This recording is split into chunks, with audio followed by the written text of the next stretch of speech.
आज का टॉपिक है एक बेहतरीन पब्लिक स्पीकर कैसे बने। इस बुक का नाम है the art of public speaking. इस बुक में आज हम जानेंगे कि किस तरह से आप पब्लिक स्पीकर की कला में माहिर बन सकते हैं। इस बुक में जो भी इम्पोर्टेंट बातें दी गई हैं वो हम सभी आपको बताएंगे। ये ऑडियो हमें बताएगा कि किस तरह से आप अपने स्टेज के डर से आज़ाद हो सकते हैं और किन तरीकों का इस्तेमाल करके आप बहुत सारे लोगों को अपने विचारों से प्रभावित कर सकते हैं। अगर आप एक बेहतर पब्लिक स्पीकर बनना चाहते हैं या लोगों को प्रभावित करने के तरीके सीखना चाहते हैं या फिर एक अच्छे लीडर बनना चाहते हैं तो ये ऑडियो सिर्फ आपके लिए है। तो सबसे पहले हम बात करेंगे कि ये ऑडियो आपको क्यों सुनना चाहिए। आज के वक्त में दुनिया को लीडर्स की बहुत ज़्यादा ज़रूरत है। हमें वो लोग चाहिए जो हमारे समाज को पहले से बेहतर बनाने के लिए काम कर सके। हमें वो लोग चाहिए जो एक बेहतर बिजनेस खड़ा करके अच्छे प्रोडक्ट मार्केट में ला सके जिससे लोगों का फ़ायदा हो।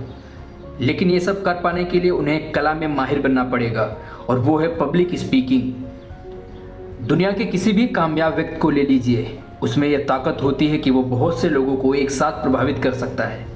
लेकिन बहुत से लोग स्टेज के नाम से ही कांपने लगते हैं। दोस्तों, कामयाब तो हर कोई बनना चाहता है, लेकिन पब्लिक स्पीकिंग का ये वो डर है जिससे हर कोई घबराता है। अगर आपको जानना है कि किस तरह से आप पब्लिक स्पीकिंग सीख सकते हैं या किस तरह से आप गले और फेफड़े की कसरत करके अपनी आवाज़ को बेहतर बना सकते हैं, या फिर आप जानना चाहते हैं कि अपने सुनने वालों को एक भीड़ में इकट्ठा करना क्यों ज़रूरी है, तो ये ऑडियो सिर्फ आपके लिए है। हम सबसे पहले बात करेंगे नंबर 1, एक बेहतर पब्लिक स्पीकर बनने के लिए आपको खुद के बारे में ना सोचकर अपने टॉपिक के बारे में सोचना होगा। हम सभी लोग गाड़ी चलाना किताब पढ़कर नहीं सीखते। अगर किसी भी व्यक्ति को गाड़ी चलाना सीखना होता है तो वो उसे चलाकर सीखता है और लगभग हर कोई एक ना एक बार गिरता ही है। ठीक उसी तरह से अगर आपको पब्लिक स्पीकिंग सीखना है तो आपको लोगों के सामने जाकर बोलना होगा। शुरुआत में आपसे गलतियां ज़रूर होंगी, लेकिन वो सभी के साथ होती हैं। उन्हीं गलतियों से आप बेहतर तरीके से बोलना सीखते हैं। दुनिया के महान पब्लिक स्पीकर्स भी जब पहली बार स्टेज पर गए थे तो उन्हें घबराहट हुई थी। लेकिन पब्लिक स्पीकर बनने का मतलब ये नहीं होता कि आपको डर ही ना लगे। इसका मतलब होता है कि आपको उस डर को काबू करना आना चाहिए। अब आप सोच रहे होंगे कि किस तरह से आप अपने डर से आज़ाद हो सकते हैं। इसके लिए आप 3 तरीके अपना सकते हैं। सबसे पहले तो अपने बारे में सोचना छोड़कर अपने दिए गए टॉपिक के बारे में सोचना चाहिए। नंबर 2, बहुत से लोग स्टेज पर जाते ही सोचने लगते हैं कि लोग उनके बारे में क्या सोच रहे हैं या फिर कहीं वे देखने में कुछ ख़राब तो नहीं लग रहे। आप ये सब ना सोचकर अपने मैसेज पर ध्यान दीजिए जो आप लोगों तक पहुंचाने के लिए आए हैं। इसके बाद अपनी बात को पहले से ही तैयार करके जाइए। बहुत से लोग बिना तैयारी किए स्टेज पर चले जाते हैं और वहां जाकर ये भूल जाते हैं कि उन्हें बोलना क्या था। इस तरह से वे और घबराने लगते हैं। इसलिए हमेशा अपनी स्पीच को याद और प्रैक्टिस करके जाइए। इसके बाद अंत में जब आप बोलने के लिए जाइए तो ये उम्मीद कीजिए कि आप असल में बोलने में कामयाब होंगे। अपनी विनम्रता को बनाए रखिए। अपने डर को बगल में रखकर एक खुले दिमाग के साथ बोलिए। शुरुआत में सभी खराब करते हैं, लेकिन कुछ वक्त तक प्रैक्टिस करने के बाद सारे लोग ही अच्छा बोलने लगते हैं। नंबर 2, एक टोन में न बोलकर अपनी बात को ज़रूरी शब्दों पर जोर दीजिए। गाने सुनते वक्त आपने ये देखा होगा कि उसमें अलग अलग धुन का इस्तेमाल होता है। ज़रा सोचिए, आपका मनपसंद गाना सुनने में कैसा लगता अगर उसमें सिर्फ एक तरह का धुन बजता और गाने वाला सिर्फ एक टोन में गाना गाता। कोई भी चीज़ अगर पूरी तरह से एक तरह की हो जाएगी तो वो खूबसूरत नहीं लगती। सोचिए, अगर दुनिया सिर्फ एक ही रंग की होती तो कैसी लगती। आपके आसपास हर जगह सब कुछ सफ़ेद रंग का हो जाए तो कैसा लगेगा। यहाँ पर कहने का मतलब ये है कि बोलते वक्त कभी इस तरह से ना बोलिए कि सुनने वाले को लगे कि आप रट करके बोल रहे हैं। अपने टोन को ज़रूरत के हिसाब से बदलते रहिए और अपने वाक्य के ज़रूरी हिस्सों पर जोर देकर बोलिए। एग्जाम्पल के लिए, अगर आपको कहना है कि कामयाबी आपकी किस्मत का नहीं बल्कि आपके कर्मों का नतीजा है, तो यहाँ पर आप इस वाक्य को कुछ ज़रूरी शब्दों को पहचानिए, जैसे कामयाबी, किस्मत, कर्मों और नतीजा। अब आप इस ज़रूरी शब्दों को थोड़ा सा जोर देकर बोलिए ताकि ये शब्द सुनने में बाकी शब्दों से अलग लगे। जैसे, कामयाबी आपकी किस्मत का नहीं बल्कि आपके कर्मों का नतीजा है।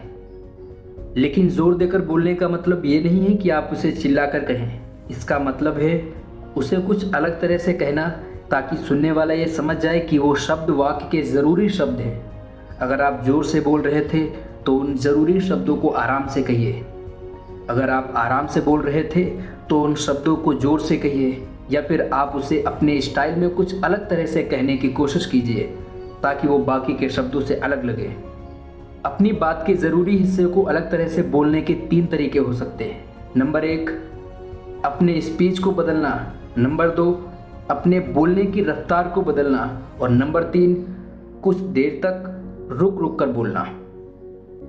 जब हम कुछ मज़ेदार बात बता रहे होते हैं तो हम तेज़ बोलते हैं, और जब हम कुछ खूबसूरत लम्हों की बात करते हैं तो आराम से बोलते हैं। इससे हमारे टोन अलग हो जाते हैं। इसके बाद अगर आप अपनी ज़रूरी बात को बोलने से ठीक पहले या ठीक बाद कुछ देर के लिए रुक जाएंगे तो वो बात बाकी की बातों से अलग लगेगी। या फिर अगर आप अपने वाक्य की शुरुआत तेज़ रफ्तार से बोलते हुए करेंगे और उसके अंत में उसे धीरे बोलेंगे तो वो भी सुनने में अलग लगेगा। इस तरह से आप अपनी स्पीच को आकर्षक बना सकते हैं। इसका टॉपिक नंबर 3 है, अपनी बात के जरिए अपने लोगों में भावनाएं पैदा करने वाला व्यक्ति बहुत अच्छा स्पीकर होता है। इंसान हमेशा अपनी भावनाओं के आगे मजबूर हो जाता है। यही वो चीज़ है जो हमारी ज़िंदगी में रंग डालती है और इसे खूबसूरत बनाती है। अगर आप किसी तरह से अपने सुनने वालों के अंदर एक भावना पैदा कर सके तो वो आपको बहुत पसंद करने लगेंगे। लोग इसीलिए कॉमेडी शो ज़्यादा देखते हैं और एक डॉक्यूमेंट्री कम देखते हैं, क्योंकि कॉमेडी में एक भावना को पैदा करता है, खुशी को। सिर्फ यही नहीं, सेल्स में भी जब हम ग्राहक की भावनाओं पर ज़्यादा ध्यान देते हैं तो हम अपने प्रोडक्ट को आसानी से बेच पाते हैं। लोग नया आईफोन इसलिए नहीं खरीदते क्योंकि वो अच्छा है। आईफोन ऐसा कोई भी फीचर नहीं देता जो सैमसंग या ओप्पो या वीवो ना देते हो। लेकिन अगर आपके सामने आईफोन और दूसरे स्मार्टफोन रख दिए जाए तो संभावना ज़्यादा है कि आप आईफोन को चुनेंगे। क्यों? क्योंकि लोगों को लगता है कि उसे इस्तेमाल करने से उनका दर्जा उठ जाता है। भावनाएं हमारी ज़िंदगी को चलाती हैं, इसलिए अगर आप किसी तरह से भावनाओं पर काबू पा लें तो आप लोगों की दिलों पर काबू पा सकते हैं। हम बात करेंगे किस तरह से आप लोगों में भावना पैदा कर सकते हैं। आसान शब्दों में, प्रैक्टिस करके आप जिस भी टॉपिक पर बोल रहे हैं आपको उसके अंदर पूरी तरह से घुसना होगा। उसे अपनी आत्मा में बसा लीजिए और उसमें पूरी तरह से उतर जाइए। जब एक्टर्स अपने रोल की तैयारी करते हैं तो वे उसमें भावनाएं पैदा करने के लिए पूरी तरह से कैरेक्टर में उतर जाते हैं। शूटिंग से कुछ घंटे पहले वे खुद को एक कमरे में बंद कर लेते हैं और सिर्फ एक सीन की प्रैक्टिस करते रहते हैं। इस तरह से वो देखने वालों के अंदर भावनाएं पैदा कर पाते हैं और उनका दिल जीत पाते हैं। अगर आपको भी ऐसा करना है तो आपको भी अपने टॉपिक को अच्छे से तैयार करना होगा। हेडिंग नंबर 4, बोलने के साथ ही आपको अपने गेस्चर पर भी ध्यान देना होगा। गेस्चर का मतलब होता है बोलते वक्त अपने हाथ और अपने शरीर को स्पीच के हिसाब से हिलाना। ये वो इशारे होते हैं जिसे देखकर लोग आपकी बात को अच्छे से समझ पाते हैं। इसमें माहिर बनने के लिए भी आपको प्रैक्टिस करने की ज़रूरत होगी। सबसे पहले तो इन्हें ज़बरदस्ती बाहर लाने की कोशिश मत कीजिए। गेस्चर आपके अंदर से अपने आप निकलना चाहिए। सबसे पहले तो इन्हें ज़बरदस्ती बाहर लाने की कोशिश मत कीजिए। गेस्चर आपके अंदर से अपने आप निकलने चाहिए। और अगर आप ज़बरदस्ती इसे बाहर निकालने की कोशिश करेंगे तो लोगों को तुरंत पता लग जाएगा कि वो नकली हैं। लेकिन इसका मतलब ये नहीं है कि आप इसे प्रैक्टिस नहीं कर सकते। गेस्चर को बेहतर बनाने के लिए आप उसे बार बार प्रैक्टिस कर सकते हैं। ये ज़रूरी नहीं है कि आप हर एक गेस्चर को एक ही तरीके से प्रैक्टिस करें और हर बार उसे उसी तरह से इस्तेमाल करें। कभी कभी ये संभव भी नहीं होता। यह आपके अंदर से समय समय पर अपने आप निकलने चाहिए। आप अगर एक होनहार स्पीकर को एक ही स्पीच 2 बार देते हुए सुनिए तो आप ये देखेंगे कि उनके गेस्चर बदलते रहते हैं। इसके बाद आपको ये ध्यान रखना होगा कि आपके अंदर से जो गेस्चर निकल रहे हैं वो आपकी स्पीच और आपके टोन के साथ मैच खा रहे हैं या नहीं। बहुत बार हम ऐसे गेस्चर कर देते हैं जो बहुत ख़राब लगते हैं। इसके लिए आप शीशे में देखकर उसे प्रैक्टिस कर सकते हैं। आप ये देखिए कि कौन से गेस्चर अच्छे लग रहे हैं, किसे सुधारा जा सकता है और किसे आपको निकालने की ज़रूरत है। समय के साथ आपको इसकी आदत पड़ जाएगी और आप इसे बेहतर तरीके से कर पाएंगे। यहाँ पर सबसे ज़रूरी बात यह है कि वे गेस्चर आपके अंदर से प्राकृतिक रूप से निकलने चाहिए। नकली गेस्चर का इस्तेमाल करना बिल्कुल वैसा ही है जैसे अपने बगीचे के सूखे हुए पौधे को हरे रंग से रंग देना। आप इसकी जितनी ज़्यादा प्रैक्टिस करेंगे आपके लिए उतना आसान हो जाएगा। इसके अलावा बहुत ज़्यादा गेस्चर करने से लोगों का ध्यान भटकने लगता है। ये याद रखिए कि आप अपने हाथों को या अपने शरीर को हद से ज़्यादा मत हिलाइए। साथ ही अपने चेहरे के हाव भाव पर भी ध्यान दीजिए। हर कला की तरह पब्लिक स्पीकिंग की कला को भी प्रैक्टिस करके सीखा जा सकता है। स्टेज पर जाने से पहले अपने टॉपिक को अच्छे से तैयार कीजिए और साथ ही अपनी सेहत का अच्छा ख्याल रखिए ताकि आप लंबे समय तक अच्छे से बोल सके। अपनी बात के जरिए लोगों में भावनाएं पैदा करने की कोशिश कीजिए। हर रोज अच्छे से प्रैक्टिस करके आप इसमें बेहतर बन सकते हैं। टॉपिक नंबर 5, अपनी आवाज़ को अच्छा बनाने के लिए अपने गले और फेफड़ों का ख्याल रखिए। जब हम बोलते हैं तो हमारे फेफड़ों से हवा हमारे गले तक जाती है जिससे कि आवाज़ बाहर निकलती है। दूसरे शब्दों में, जब हम बोलते हैं तो हमारे फेफड़ों पर प्रेशर पड़ता है और ज़्यादा ज़ोर से काफ़ी देर तक बोलते रहने पर सीने में दर्द हो सकता है। इसलिए ज़रूरी है कि आप अपने फेफड़ों का और अपनी सेहत का अच्छे से ख्याल रखें। हम एक ऐसे स्पीकर को जानते हैं जो बोलने की प्रैक्टिस भागते हुए करता है। इससे उसके फेफड़ों में ज़्यादा हवा भर जाती है और उसकी कसरत होती रहती है जिससे कि स्टेज पर वो लंबे समय तक बोल पाता है। आप चाहे तो ये तरीका अपना सकते हैं। फेफड़ों के अलावा आपका गला भी अच्छे से बोल पाने के लिए बहुत ज़रूरी होता है। इसकी कसरत करने के लिए अपनी गर्दन को फिक्स करके अपने सीने को लेफ़्ट राइट घुमाइए। ऐसा करते वक्त अपने सिर को आगे की तरफ झुकाइए। इससे आपके गले को राहत मिलेगी। गले को खोलने के लिए आप अपने मुंह को खोलिए और उसे पूरी तरह से खुला रखकर बोलने की कोशिश कीजिए। इससे आपकी आवाज़ की क्वालिटी अच्छी हो जाएगी। लेकिन आवाज़ अच्छी होने का मतलब सिर्फ ये नहीं कि वो तेज़ हो।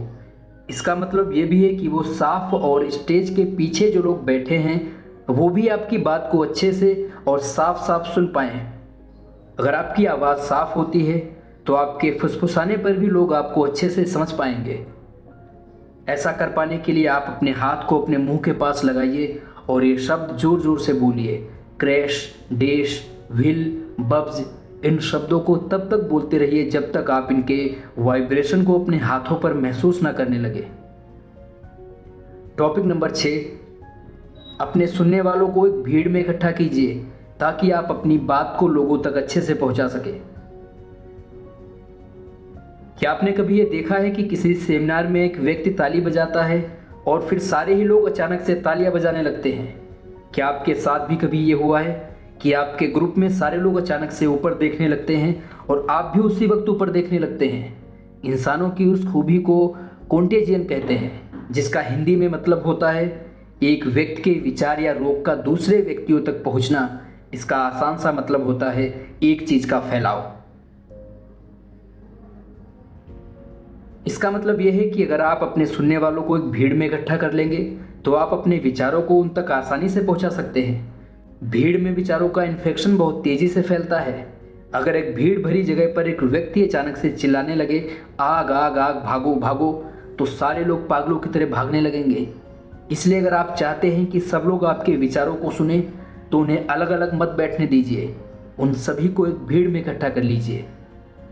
ये करने के लिए आप सबसे पहले उन अलग बैठे लोगों के पास चलते हुए जाइए और उनकी ज़रूरतों के बारे में, डर के बारे में और भावनाओं के बारे में बातें कीजिए। एक बार जब उन अलग बैठे लोगों को लगेगा कि यहाँ पर उनके जैसे विचार वाले लोग बैठे हैं तो वे भीड़ में जाकर मिल जाएंगे और आपकी बात को अच्छे से सुनेंगे। लेकिन बहुत सारे लोग इस बात को नहीं मानते कि भीड़ में बैठने पर सारे लोग एक तरह से सोचते हैं। अगर आपको इस बात पर अब भी कोई शक है तो इतिहास के इस एग्जाम्पल पर नज़र डालिए। 19वीं शताब्दी में सोवियत की सरकार ने यह नियम लागू किया कि कोई भी कहीं भी भीड़ नहीं लगाएगा। उन लोगों को इस बात का डर रहता था कि अगर सारे लोग एक साथ आने लगेंगे तो सरकार से बगावत करने की चाहत अचानक फैलने लगेगी और उन लोगों को हड़ताल का सामना करना पड़ सकता है। टॉपिक नंबर 6, अपने बहस करने की ताकत को बढ़ाइए। बहुत बार हम कुछ ऐसी बातें बोल जाते हैं जिसे साबित कर पाने में हमें बहुत परेशानी होती है। कभी कभी हम अपनी राय देने लगते हैं और बहुत से लोग उस राय को नहीं मानते, और इसीलिए बहुत ज़रूरी है कि आप जो भी बोले उसे साबित करने की ताकत भी रखें, वरना आपकी कही गई बात को आपके खिलाफ इस्तेमाल किया जा सकता है। साथ ही अगर आप अपनी बात को साबित नहीं कर पाएंगे तो लोग आप पर भरोसा नहीं करेंगे। इसके अलावा अगर आपकी कभी किसी से बहस हो जाए तो आपको उसकी बात का जवाब देना आना चाहिए। अपनी बात को साबित करना और दूसरों से बहस करना वो दोनों ही ज़रूरी हैं। और इसीलिए आपको ये भी सीखना होगा कि किस तरह से आप अपनी बात को सही साबित कर सकते हैं, और ये भी सीखना होगा कि किस तरह से आप अपने विरोधियों की बात को गलत साबित कर सकते हैं। इसके लिए आपको 4 बातों पर ध्यान देना होगा। वो बात जिस पर बहस हो रही है उस बात को साबित करने के सबूत, उस बात के और कौन कौन से मतलब हो सकते हैं, और उस बात के नतीजे नीचे दिए 8 सवालों की मदद से आप इन पहलुओं पर ध्यान देकर वो दोनों काम कर सकते हैं। जिस बात पर बहस हो रही है उसे अच्छे से समझने के लिए आप खुद से पूछिए कि क्या उसे साफ साफ शब्दों से कहा गया है। दूसरा सवाल, खुद से ये पूछिए कि जो कुछ भी कहा गया है क्या उसे पूरी तरह से कहा गया है, क्या पूरी जानकारी दी गई है, कहीं उस जानकारी में कुछ कमी तो नहीं है। इसके बाद आप उस बात को साबित करने के सबूत पर ध्यान दीजिए। खुद से ये सवाल पूछिए, उस बात को किस एक्सपर्ट ने कहा है, क्या वो व्यक्ति वाकई एक एक्सपर्ट है, क्या वो सही से सोच समझ सकता है। दूसरा सवाल ये पूछिए, क्या सारे फैक्ट्स पर ध्यान दिया जा रहा है, क्या वो सारे फैक्ट एक ही बात कर रहे हैं या अलग अलग, क्या वो सच में फैक्ट्स हैं या किसी की राय है, क्या वो सच में फैक्ट हैं या किसी की राय है। इसके बाद बारी आती है ये समझने की कि उन बात के और कौन कौन से मतलब हो सकते हैं जिन फैक्ट के आधार पर उस बात को कहा जा रहा है, कहीं उसका कुछ दूसरा मतलब तो नहीं निकल सकता। दूसरा सवाल ये कि आप जो बात कर रहे हैं उसे गलत साबित करने के लिए कौन कौन सी बात कही जा सकती है। और इसके बाद अंत में आता है कही गई बात के नतीजे क्या हो सकते हैं। इसमें आप खुद से ये पूछिए कि कहीं आपने कुछ ऐसा तो नहीं कहा जो सबूतों पर आधारित नहीं है। और दूसरा सवाल ये कि क्या सारे सबूत एक ही बात की तरफ इशारा कर रहे हैं। टॉपिक नंबर 8, अपने सुनने वालों को एक कहानी सुनाकर समझाइए ताकि वो कल्पना कर सके। ज़्यादातर लोगों को जानकारी नंबर्स के जरिए पसंद नहीं है। लोगों को ये जानने में बिल्कुल मज़ा नहीं आता कि पिछले 10 सालों में सिगरेट या शराब पीने से कितने लोगों की मौत हुई। अगर आप अपने टॉपिक में बहुत सी जानकारी डाल देंगे तो वो एकदम सूखी हुई लगेगी। उसमें रस भरने के लिए आपको उसे मज़ेदार बनाना होगा। किसी भी चीज़ को मज़ेदार बनाने के लिए कहानियों का इस्तेमाल कीजिए। कहानियाँ सुनने पर हम कल्पनाएँ करने लगते हैं, हम अपने दिमाग में अलग अलग जगहों पर जाने लगते हैं और इस तरह से हम बोलने वालों की बात को कुछ ज़्यादा ध्यान से सुनते हैं। और इसीलिए अगर आप अपनी उसी बात में एक शराबी की कहानी के जरिए लोगों को इससे होने वाले नुकसान के बारे में बताएंगे तो लोग उसे ज़्यादा अच्छे से सुन सकेंगे। आप उनसे बताइए कि किस तरह से वो व्यक्ति रोज़ शराब पीकर अपनी पत्नी से झगड़ा करता था, अपने बच्चों को मारता था। इस तरह की कहानियाँ लोगों की भावनाओं के साथ खेलती हैं और उन्हें आपसे चिपक कर रख सकती हैं। इसके बाद आप खुद भी अपनी कल्पना का इस्तेमाल कीजिए। अपनी स्पीच को तैयार करते वक्त ये कल्पना कीजिए कि आपके सामने बहुत से लोग आपको सुनने के लिए बैठे हैं और वे आपको सुन रहे हैं। ये सोचने की कोशिश कीजिए कि आप उनके सामने किस तरह से बोलेंगे और आपकी बात को सुनने के बाद उनके क्या हाव भाव होंगे। जब आप अपने दिमाग में अपने सुनने वालों को साफ साफ अपने सामने देखने लगते हैं तो ये कल्पना कीजिए कि आप उनके सामने बोलने पर कौन कौन से गेस्चर का इस्तेमाल करेंगे। ये सोचिए कि उस गेस्चर का आपके सुनने वालों पर क्या असर होगा, किस तरह से आप अपने वाक्यों को कहेंगे। पब्लिक स्पीकिंग का काम भी एक कवि या लेखक के काम की तरह होता है। अगर आप अपनी बात के जरिए लोगों के दिमाग में चित्र बना सकते हैं तो आप भी एक अच्छे पब्लिक स्पीकर बन सकते हैं। कंक्लूजन, दोस्तों, अगर आपके मन में कोई सवाल है तो मुझे नीचे कमेंट करके आप ज़रूर बताइए।